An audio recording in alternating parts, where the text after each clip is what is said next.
Lumipat ang eksena sa isang hindi pamilyar na lugar, habang makikita natin ang isang kalisa ng kabayo habang minamaneho ito ng isang lalaking naka-sombrero. Sa loob nito ay nakaupo ang ating bida na si Taekyung, habang siya ay nagmumuni-muni.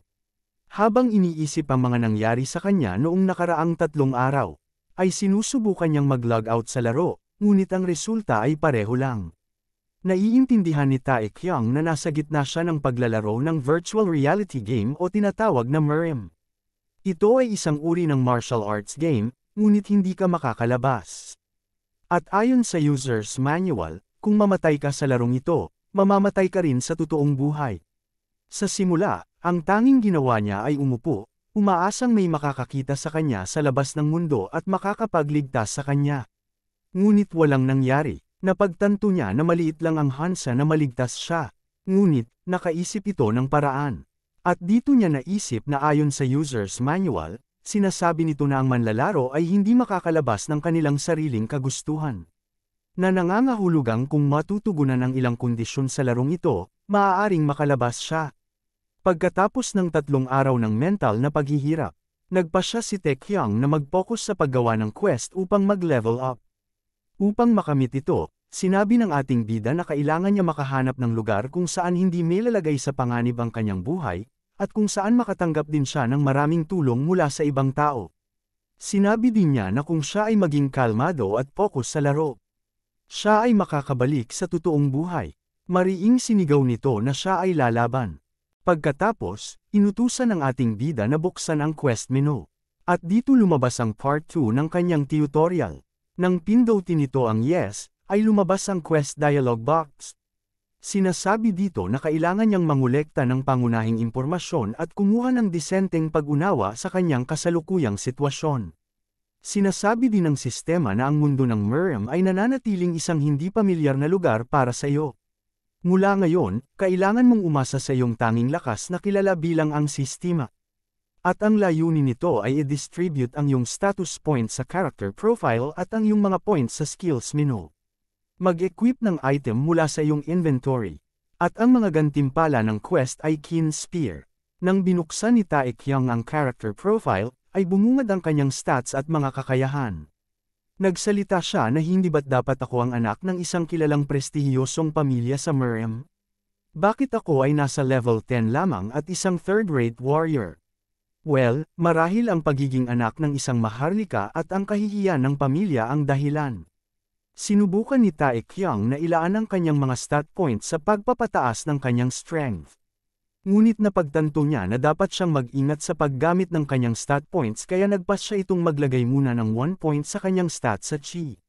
Ngunit ito ay tinanggihan ng sistema dahil ang chi ay dapat nasanayin sa pamamagitan ng paggamit ng spiritual elixirs o sa pamamagitan ng mga espesyal na item.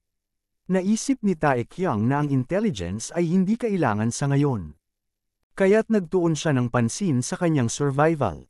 Naglaan siya ng 30 points sa strength, 30 points sa stamina, at 40 points naman sa agility. Pagkatapos niyang mag-press ng accept button, ay nakaramdam siya ng pagkagan sa kanyang sarili. Isang maliwanag na liwanag ang bumabalot kay Taekyung. Nakaramdam siya ng pagkakaiba at napagtanto niyang ang pakiramdam ay katulad noong siya ay na-awaken ng 7 taon na ang nakalipas. Nagtanong siya sa kanyang sarili kung bakit siya na-awaken sa ganitong lugar.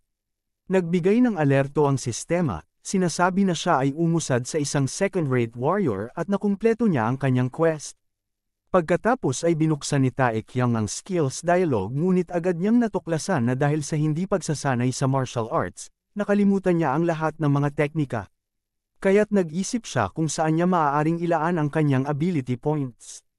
Ang internal state ay sumasaklaw sa estruktura ng veins at tendons at mahalaga ito sa pagpapanatili ng isang malakas na internal na puwersa. Ang physical state ay sumasaklaw sa estruktura ng mga buto at kalamnan. At mahalaga ito sa pagpapanatili ng isang malakas na panlabas na puwersa. Sa totoong mundo, ang estilo ng pakikipaglaban na kanyang na-develop ay mas katulad sa external force. Ang paggamit ng magic at pagmamanipula ng auras ay mas malapit sa internal force. Kaya't nagpasya siyang ilaan ng 60 points sa physical at 40 points naman sa internal.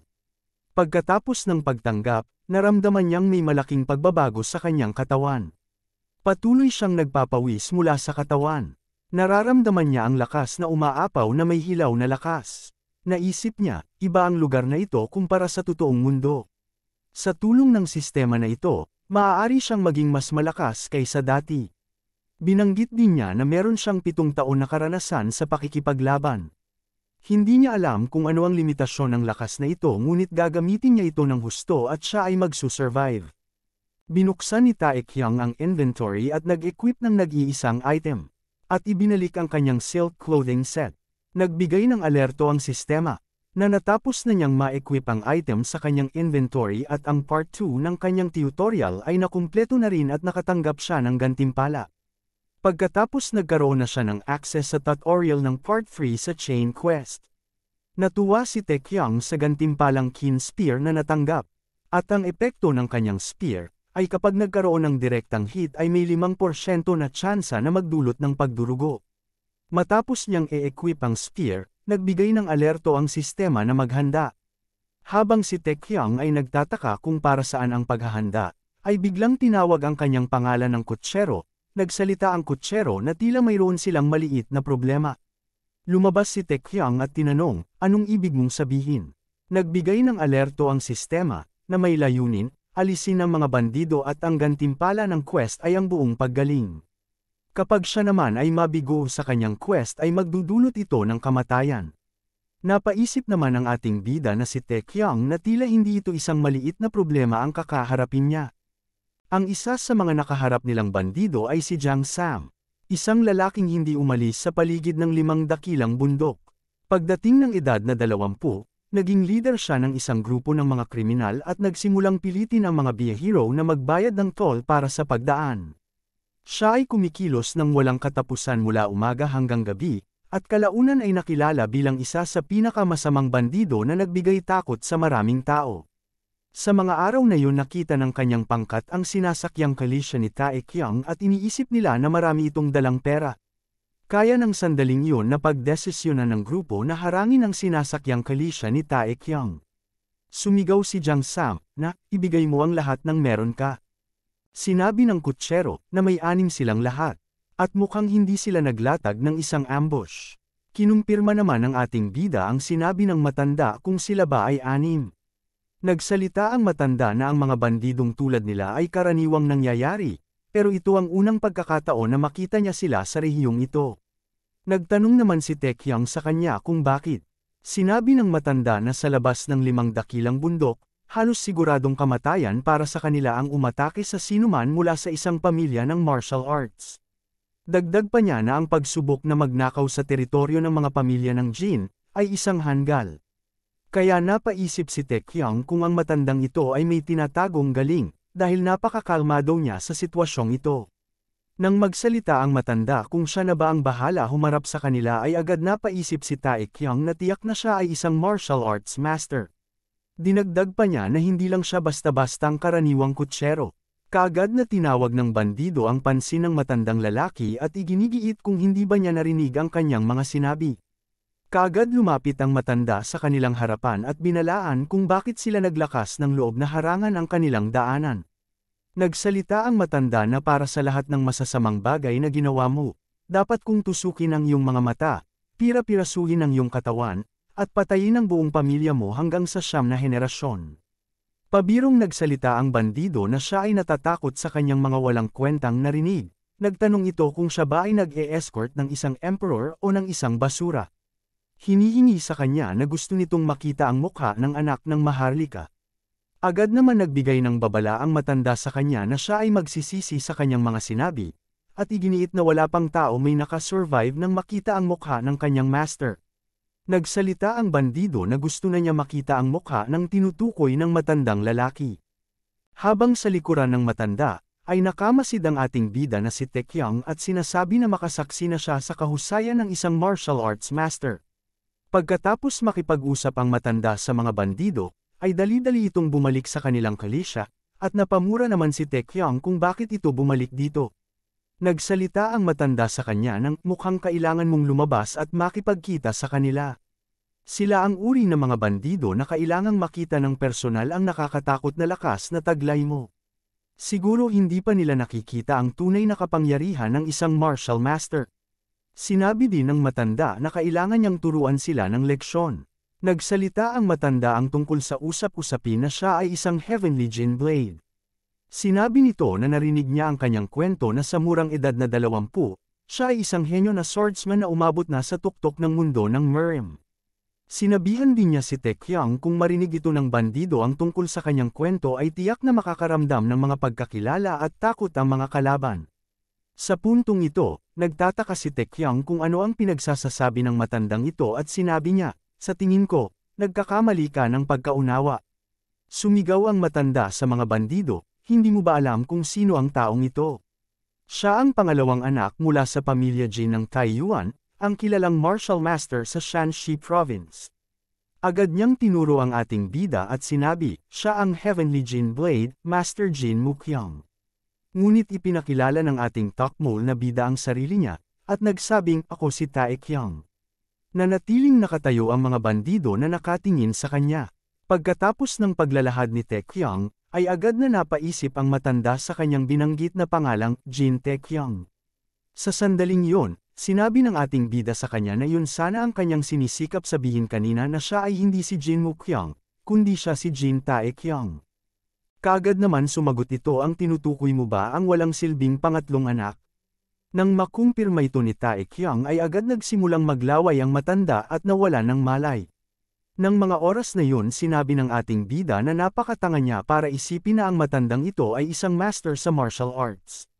Pagkatapos ang lahat ng mga pangkat ng bandido ay nagsimulang magtawanan sa kanila. Kinuha ni Jiang Sam ang kanyang palakol at itinutok ito kay Taekyang, na nagsabi, hindi ko alam kung talagang pangatlong anak ka. Ngunit papayagan kitang mabuhay kung susunod ka sa amin. Naisip ni Taekyang na wala siyang pagpipilian, dahil ang pagkabigo ng quest ay magreresulta sa kanyang kamatayan. Iniisip niya na 6 laban sa 1, at kahit na nakipaglaban siya sa 6 na goblins dati, iba ang mga ito. Ngunit sa susunod na sandali, isa sa mga bandido ang nagtapon ng palakol. Kaagad naman nagulat si Taekyang na nagsasabi na bigyan muna siya ng kaunting oras. Ngunit ang palakol ay tumama sa damuhan na agad naman nagpabigla sa ating takmol na bida. Nagsalita ang tumapo ng palakol na sana hinagis pa nito ng mas malakas. Matapos titigan ni Taekyang ang mga bandido, ay agad naisip niya na maliban sa malaking tao na iyon ang karamihan sa mga bandidong ito ay mas mahina pa kumpara sa kanyang mga nakalaban dati na goblins. Sa pagkakataong yun sinabi niya na kaya niya silang talunin lahat. Nagsimula si Takmol magtaas ng kanyang mga kamay, na nagdulot ng pagkalito sa mga bandido at iniisip na kung siya ba ay sumusuko na. Sinabihan sila ng ating bida na hindi pa siya tapos at huwag silang tumawa ng tapos. Sinabi ng leader ng bandido na narinig niya ang usapin na ang pangatlong anak ng pamilyang Jin ay mahina at isa lamang third-rate warrior, at ang tanging alam niya lamang gawin ay mang babae. Kaya iniisip ng leader na mas mabuti na siya ay sumuko. Dahan-daang naglakad patungo sa harapan ng mga bandido ang ating bida habang nagtatawanan ang mga bandido sa kanya. Pagkatapos ito maglakad ng isang hakbang ay nakarating si Taekyang sa saklaw ng kanyang atake at naramdaman ang kanyang chi. Nag-umpisa mawasak ang lupang tinatapakan niya, na nagbigay gulat sa mga bandido at magtaka. Samantala, binuksan niya ang kanyang inventory at inequip ang Keen Spear. Nang mga sandaling yon, ang leader ng mga bandido ay nakaramdam ng pagkabahala. Agad niyang itinataas ang kanyang spear at itinapon patungo kay Jiang Sam, na nagbigay sa kanya ng critical hit. Sa susunod na sandali, nagbigay ng alerto ang sistema, na nagawa niyang puksain ang level 10 na bandido na si Jiang Sam, at ang kanyang level ay tumaas. Nakatanggap din siya ng 10 puntos para sa status points at ability points. Pagkatapos ay na-unlock din niya ang Jin Family's Cultivation Technique. Nang makita ng mga bandido ang sinapit ng kanilang leader ay agad nakaramdam sila ng matinding takot. Pagkatapos, ang ating bida na si Taekyang ay nagtatanong sa kanila kung sino ang susunod. Ngunit lahat sila ay sumuko at nakikiusap sa kanya na buhayin. Pagkatapos sumuko ng mga bandido ay naglabas ng notification ng sistema na ang quest nito sa pagsupil ng mga bandido ay natapos na at siya ay makakatanggap ng fame points at ang kanyang pangatlong tutorial ay nakumpleto na. Matapos galpihin ng ating bida ang mga natirang bandido, ay nagising ang matandang kutsero at nagulat sa kanyang nakita. Sinabi ng matanda sa kanya, "Talaga bang ikaw ang gumawa ng lahat ng ito, young master?" Agad naman nagsalita ang ating bida upang kumpirmahin sa matanda na siya ang pumatay sa pinuno ng mga bandido na si Jiang Sam. Pagkatapos, ay tinali ng ating bida ang mga natitirang bandido sa kanyang kalisya. Muli tinanong ng matanda, "Siguradong hindi ka talaga Master Jin Mukyang?" Nagalit si Taekyang at sumagot, "Punyeta ka. Ilang beses ko bang kailangang sabihin sa iyo na ako si Jin Taekyang? Kaya maghanda ka na lang, upang tayo ay umalis na." Lumipat ang eksena sa nakaraan ni Taekyang kung saan pinag-usapan nila ng kaibigan niya ang tungkol sa virtual reality game. Sinabi ni Taekyang, "Narinig ko na ang mga VR games ay pwedeng magpabagal ng oras. Naguguluhan lang ako kung bakit nila ginagamit ang ganitong kamanghamanghang bagay sa pagbuo ng mga laro at wala sa ibang lugar. Kung iisipin mo, sigurado akong maaari itong maging kapaki-pakinabang sa maraming iba't ibang lugar." Sinabi naman ni Jinho, "Tignan mo ang batang ito, nagbubulakbol na naman. Ikaw yung tipo ng tao na magsasabi na pwedeng gamitin ang VR games para mag-aral ng sobra at makapasok sa Seoul University. Sabihin ko lang ito sa iyo minsan, kaya makinig ka ng maigi, Taekyang. Una, walang silbi ang mag-aral doon. Bakit? Kasi ang VR games ay hindi nagpapabagal ng oras.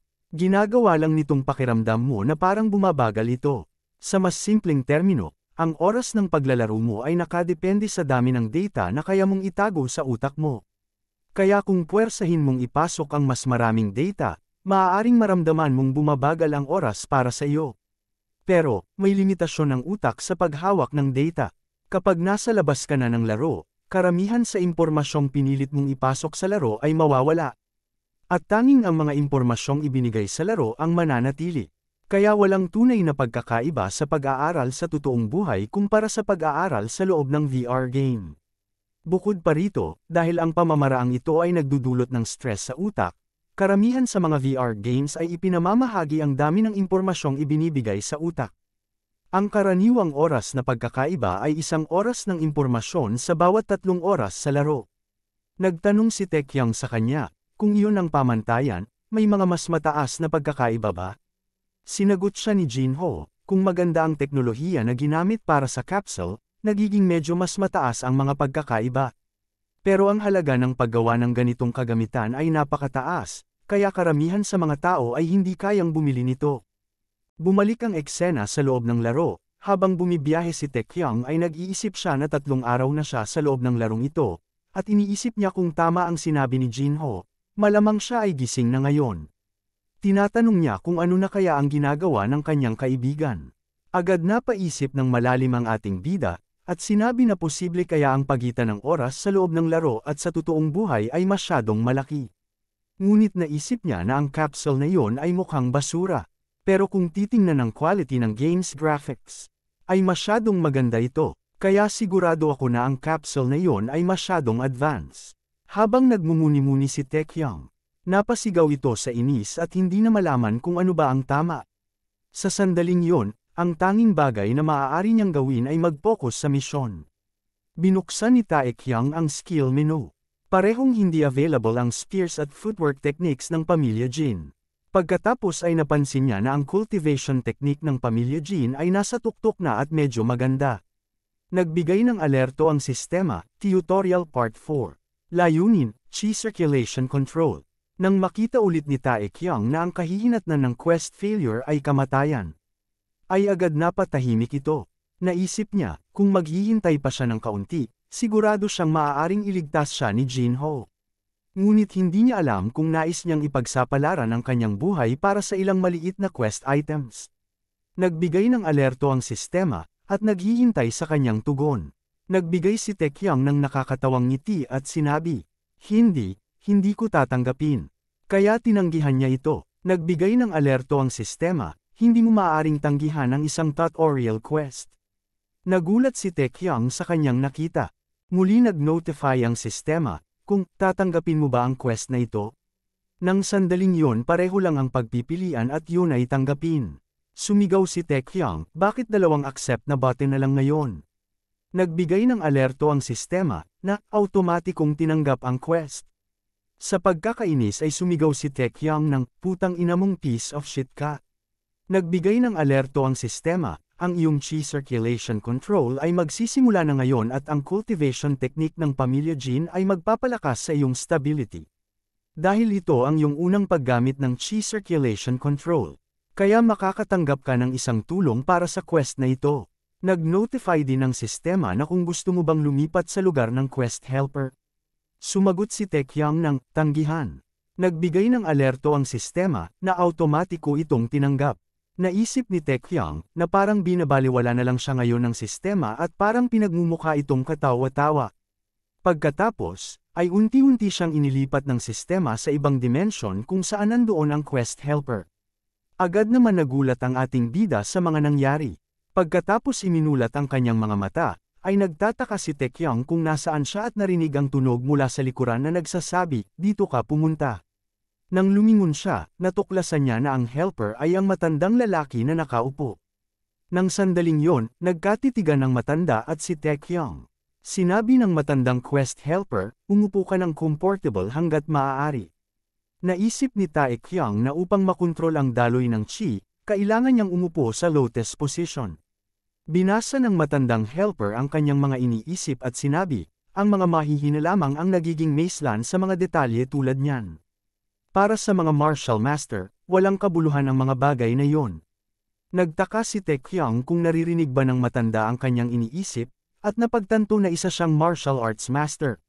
Sinabi ng matanda na napaka-interesanteng tao ni Taekyang.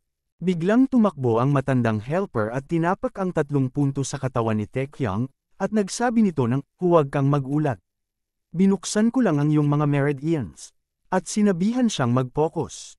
Nagtataka si Taekyang dahil hindi siya makagalaw pagkatapos ng mga tapik. Nagpatuloy ang matandang helper at sinabi sa kanya na, ang pag-alam kung paano i-regulate ang daloy ng iyong chi ay mahalaga para sa lahat ng martial artists. Hindi lamang ito nakakatulong sa wastong pag-iipon ng iyong chi. Ngunit nagpapahintulot din sa iyong isipan para ang chi at espiritu ay maging pino at maging makinis, na nagbibigay daan sa iyo upang maabot ang mas mataas na antas ng estado. Dinagdag din niya na siya ay mag-focus at hayaang maging malinaw ang kanyang isipan gaya ng tubig. Upang lumabas ang daloy ng chi sa loob niya. Pagkatapos, sinimula ng matandang helper ang pagbigkas ng mga taludtod na nauukol sa cultivation technique ng Pamilya Jin. Matapos ang mabilis na incantation ay unti-unting may lumalabas na liwanag sa noo ng ating bida. Sinabi niya kay Taekyang, "Sundan mo ito." Dahilan na magtanong si Taekyang kung ano ang kanyang susundan. Nagbigay ng alerto ang sistema, na ang chi circulation control ng cultivation technique ng Pamilya Jin ay magsisimula na ngayon. Nag-notify din ng sistema na sundan ang ilaw sa loob ng mga meridians. Hindi nagtagal, nagbigay ng alerto ang sistema na nakumpleto na ni Taekyang ang chi circulation control at natapos niya na din ang kanyang tutorial part 4. Inihayag din dito na natutunan niya ang chi sense at pagkatapos ay na-unlock na nito ang main quest. Pagkatapos, si Taekyang ay unti-unting bumabalik sa kanyang pwesto, at habang ito ay umuupo siya ay nakaramdam ng pagkakaiba sa kanyang katawan. Sinabi ni Taekyang, "Wow, pakiramdam ko ay napakaganda at ang buong katawan ko ay parang naka-recover at nakapagpahinga ng maayos." Naisip niya na ang chi ay talagang kawili-wili at natagpuan niya ang 10 taon ng kanyang chi. Bagaman ito ay isang maliit ngunit purong essence, ngunit natagpuan niya ang isa pang pinagkukunan ng chi maliban dito. Alam niyang kung maa-absorb niya yon, maaari siyang maging mas malakas pa. Ngunit dahil sa panganib ng pagkabigo sa quest, nagpasya siyang huwag gawin yon. Sinabi din niya na walang silbi ang maglagay ng panganib sa kanyang buhay para sa bagay na yon.